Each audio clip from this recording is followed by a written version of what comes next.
Chittagong city কর্পোরেশনের mayor doctor Saadat Hossain পবিত্র উমরা পালনল্লায় মদিনাত কিং আব্দুল আজিজ এয়ারপোর্ট জায়রে পৌঁছাইলি তারে বিএনপির নেতৃবৃন্দলে ফুলেল শুভেচ্ছা জানাই।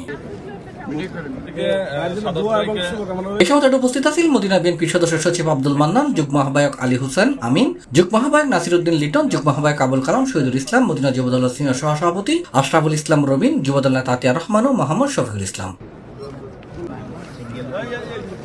এই সময় ডাক্তার সাদাত হোসেন নেতৃবৃন্দর শুভেচ্ছা ও কুশল বিনিময় করছি নেতৃবৃন্দর খোঁজখবর লইয়ে। আনন্দিত আজকে ওনারা কষ্ট করে আমাকে রিসিভ করেছেন, অনেক দূর থেকে জেদ্দা এবং মক্কা থেকে ওনারা মদিনায় এসেছেন, আর মদিনা আমাদের তো ভাইরা তো আছেনই। আমি তাদের প্রতি কৃতজ্ঞতা প্রকাশ করছি। ইনশাল্লাহ আমি শুকরিয়া আদায় করছি মহান রব্বুল আলামিনের দরবারে যে আমি এখানে এসে আমার উমরা করার যে উদ্দেশ্য নিয়ে সেটা ইনশাল্লাহ আমি যাতে করতে পারি এবং সঠিকভাবে, এবং আমাদের প্রিয় নবীর মোবারক আমি সালাম দিতে। আমি আবার আপনাদের সবার সুস্বাস্থ্য দীর্ঘায়ু কামনা করছি। এটা এই সময় Jeddah, Taif, Mecca, Medina oh চট্টগ্রামের বিভিন্ন সংগঠনের নেতৃবৃন্দ উপস্থিত আছে। C+ TV, Chittagong.